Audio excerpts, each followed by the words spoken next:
ये हमने previous video में देखा था कि जब अनस्टेबल न्यूक्लियाई उसका डिके होता है तो वो डिफरेंट टाइप की रेडिएशंस इमिट कर सकता है, जिसको हम अल्फ़ा रेज, बीटा रेज या फिर गामा रेज का नाम देते हैं।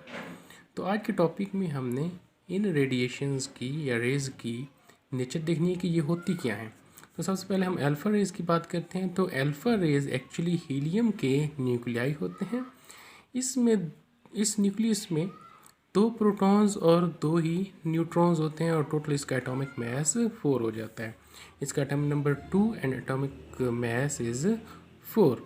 चूँकि ये हीलियम के न्यूक्लियाई होते हैं इसलिए इसका एटॉमिक मास 4 है और इसलिए ये बहुत ही हैवी पार्टिकल्स होते हैं। अब कौन से न्यूक्लियाई, अनस्टेबल न्यूक्लियाई जो अल्फ़ा रेज इमिट कर सकते हैं? तो ऐसे अनस्टेबल न्यूक्लियाई जिसमें प्रोटॉन्स और न्यूट्रॉन्स की तादाद ज़्यादा होगी वो अल्फ़ा रेज इमिट कर सकेंगे। Rich in protons and neutrons. अब ऐसा अनस्टेबल न्यूक्लियाई जो अल्फ़ा रेज इमिट करेगा वो बीटा रेज इमिट नहीं करेगा और ना ही गामा रेज इमिट करेगा। तो इसी तरह जो unstable nuclei beta radiations emit कर रहा है वो अल्फ़ा रेडिएशंस भी इमिट नहीं कर सकता और ना ही गामा रेडिएशन इमिट कर सकता है।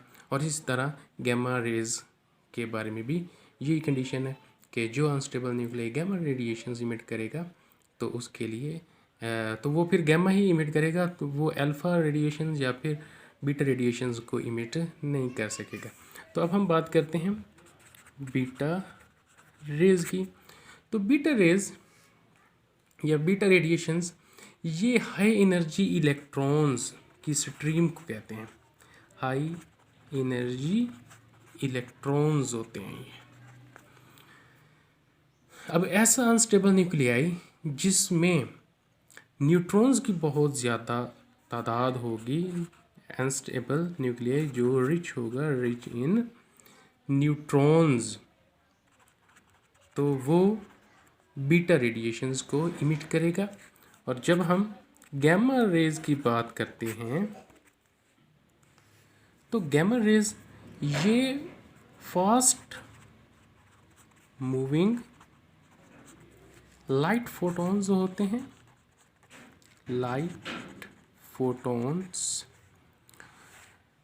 और इनकी फ्रीक्वेंसी जो होती है बहुत हाई होती है, हाई फ्रीक्वेंसी। चूँकि इनकी फ्रीक्वेंसी बहुत हाई होती है तो ये एक रिलेशन है V is equal to f lambda. यहाँ से फ्रीक्वेंसी और वेवलेंथ का इन्वर्स रिलेशन है। तो जब इनकी फ्रीक्वेंसी हाई होती है तो इनकी वेवलेंथ बहुत शॉर्ट होती है, वेवलेंथ शॉर्ट होती है गामा रेज की। और गामा रेज ये ऐसे अनस्टेबल न्यूक्लियाई इमिट करते हैं जो कि एक्साइटेड स्टेट में हो, एक्साइटेड स्टेट में हो। और गामा रेडिएशंस को इमिट करने के बाद इनके ना उस न्यूक्लियस के एटॉमिक नंबर पे भी कोई फ़र्क नहीं पड़ता और ना ही उसके एटॉमिक मास पे फ़र्क पड़ता है।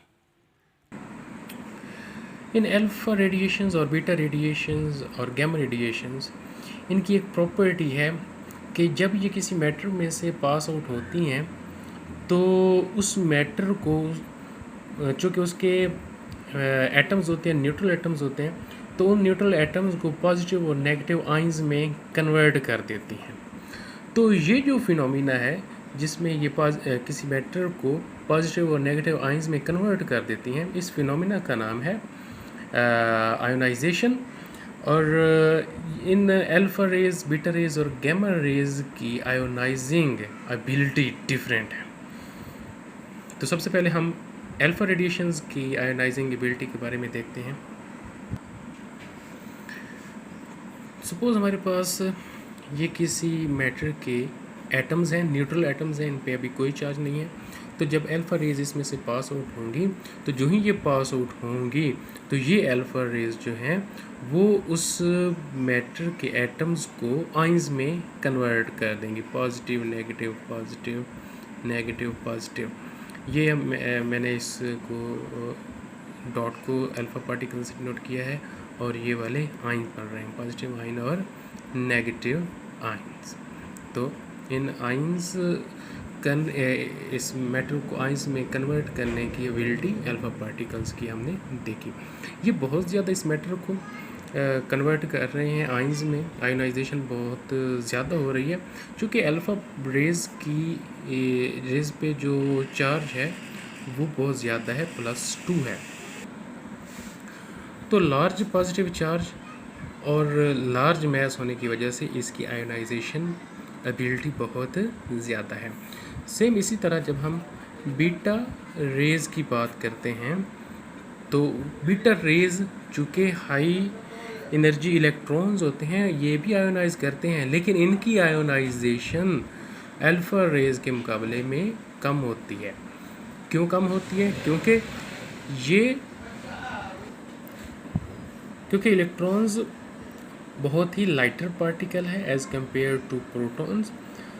जैसा कि हम जानते हैं कि इलेक्ट्रॉन्स जो हैं ये 1836 टाइम्स लाइटर हैं, किससे? Lighter then protons.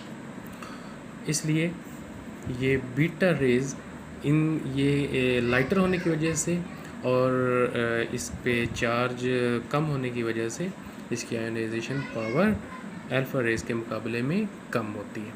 मैं यहाँ पे बनाता हूँ एक मैटर के एटम्स या फिर किसी गैस के एटम्स बना लेता हूँ। मैं कहता हूँ सपोज ये किसी गैस के एटम्स हैं, तो इन गैस के एटम्स में से या गैस में से बीटा रेज जब पास आउट होती हैं तो रिज़ल्ट क्या होता है कि ये बीटा रेज भी आयोनाइज करती हैं, लेकिन इनकी आयोनाइजेशन पावर बहुत कम होती है। इस तरह ये बीटा पार्टिकल्स बना लेता हूँ मैं, बाकी न्यूट्रल एटम रह जाएंगे। ये बीटा पार्टिकल्स या बीटा रेज और ये आपके आइंस कहलाएंगे, पॉजिटिव और नेगेटिव आइंस। तो यहाँ से एक बात पता चली कि अल्फ़ा रेज की आयोनाइजेशन एबिलिटी ज़्यादा है, बीटा रेज की आयोनाइजेशन एबिलिटी अल्फ़ा रेज के मुकाबले में कम है। तो जब हम गैमा रेज की बात करते हैं तो गैमा रेज पे चूँकि नो चार्ज है, कोई चार्ज नहीं होता, तो इसलिए इसकी किसी गैस को आयोनाइज करने की एबिलिटी भी बीटा और अल्फ़ा रेज के मुकाबले में कम होती है। मैं यहाँ पे किसी गैस के एटम्स बनाता हूँ इस तरह, और गैमा रेज इसमें से पास होंगी तो बहुत ही कम इसको कोई एक या दो एटम्स को आयोनाइज करेगी, बाकी एटम्स न्यूट्रल ही रहेंगे। तो ये गैमा रेज में इसके अंदर बना लेता हूँ, और ये गैमा रेज हैं और ये आइंस हैं। तो गैमा रेज की आयोनाइजिंग पावर बीटा रेज और अल्फ़ा रेज के मुकाबले में बहुत ही कम होती है। तो मैं आयोनाइजेशन पावर के हवाले से ये ऐसे लिख सकता हूँ कि alpha rays ionisation power beta rays से ज़्यादा और बीटा रेज की गैमा रेज से ज़्यादा आयोनाइजिंग पावर होगी। अब इन रेडिएशंस की एक और प्रॉपर्टी है पेनिट्रेशन। अब 3 डिफरेंट टाइप्स की हमारे पास रेडिएशंस हैं, तो डिफरेंट रेडिएशंस की पेनिट्रेटिंग पावर या पेनिट्रेटिंग एबिलिटी डिफरेंट होगी। पेनिट्रेशन क्या होती है कि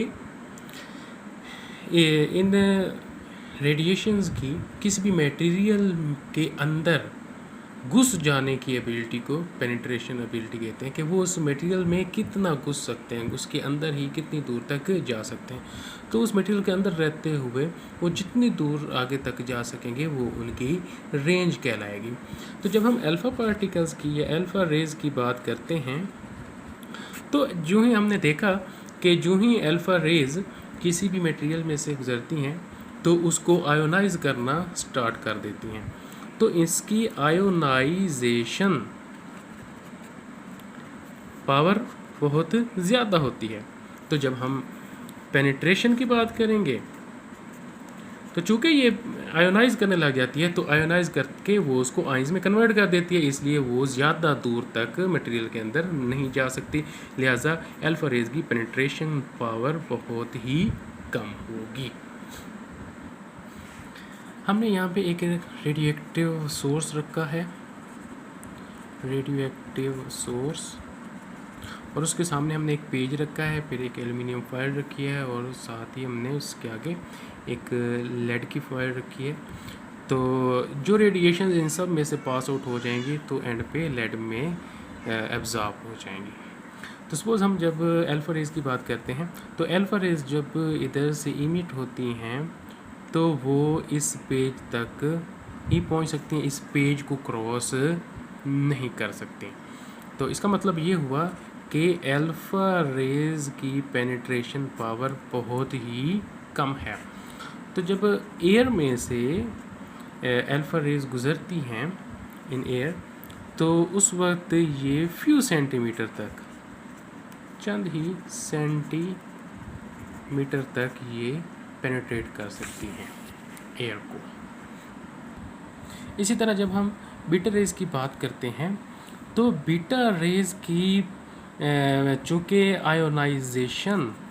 आयोनाइजिंग पावर, आयोनाइजेशन इसकी चूँकि कम होती है as compare to alpha particle, तो इसकी पेनिट्रेशन पावर ज़्यादा होगी as compare to alpha particle. मैं अल्फ़ा पार्टिकल्स से कंपेयर करके फिर लिख रहा हूँ कि आयोनाइजेशन पावर अल्फ़ा पार्टिकल के मुकाबले में कम होती है, तो वो जितनी ये आयोनाइजेशन कम होगी उतनी ही पेनिट्रेशन ज़्यादा होगी। तो जब हम एयर की बात करते हैं, इन एयर में से ये बीटा रेज पेनिट्रेट कर सकती हैं तकरीबन चंद एक मीटर्स तक पेनिट्रेट कर लेती हैं, सेवरल मीटर्स तक एयर को पेनिट्रेट कर सकती हैं। हम इस डायग्राम को अगर देखें तो इसमें से जब बीटा रेज इमिट होंगी, ये बीटा रेज, तो ये इस पेज को पास आउट कर लेंगी, इसमें से पास होके, इसमें से गुजर के ये एल्युमिनियम की फॉयल तक जाएंगी। तो एल्युमिनियम की फॉयल तक ये पहुंच रही हैं, इसका मतलब है कि इसको पेनिट्रेट करने के बाद यहाँ तक पहुंच रही हैं, इससे आगे ये नहीं जा पाएंगी। तो बीटा रेज की पेनिट्रेशन अल्फ़ा के मुकाबले में ज़्यादा हो गई। तो जब हम गैमा रेज की बात करते हैं तो गैमा रेज की पेनिट्रेशन पावर बीटा रेज और गैमा रेज के मुकाबले में बहुत ज़्यादा होती है, क्योंकि गैमा रेज की आयोनाइजेशन ना होने के बराबर है, बल्कि बहुत ही कम है, बहुत ही कम। तो बहुत ही कम होने की वजह से बहुत ही कम होने की वजह से इसकी जो पेनिट्रेशन होगी, पेनिट्रेशन एबिलिटी जो होगी वो बहुत ही ज़्यादा होगी। तो जब हम एयर की बात करेंगे, एयर में ये बहुत ज़्यादा पेनिट्रेट कर सकती है। In air several hundred metres, तो एयर में ये several hundred मीटर्स तक पेनिट्रेट कर सकती हैं। तो हमने क्या रिज़ल्ट निकाला कि पेनिट्रेशन पावर के लिहाज से, पेनिट्रेशन एबिलिटी के लिहाज से जो अल्फ़ा रेज हैं वो सबसे पीछे हैं, फिर बीटा रेज हैं और सबसे आगे गैमा रेज। गैमा रेज की पेनिट्रेशन पावर सबसे ज़्यादा, फिर उसके बाद बीटा रेज की और फिर उसके बाद अल्फ़ा रेज। तो अल्फ़ा रेज की बहुत ही कम पेनिट्रेशन है, बीटा रेज की फिर उससे ज़्यादा और सबसे ज़्यादा गैमा रेज की। तो जब हम गैमा रेज को इस डायग्राम में देखते हैं तो गैमा रेज जब यहाँ से इमिट होती हैं तो ये पेज को भी क्रॉस कर लेती हैं, एल्यूमिनियम फॉयल को भी क्रॉस कर लेती हैं, अब ये आगे जा रही हैं और ये लेड में जाके एब्जॉर्ब हो जाएंगी, गैमा रेज। तो ये थी अल्फ़ा, बीटा और गैमा रेडिएशंस की प्रॉपर्टीज़। और हमारा जो नेक्स्ट लेक्चर होगा वो न्यूक्लियर ट्रांसम्यूटेशन के बारे में होगा और बैकग्राउंड रेडिएशंस के बारे में।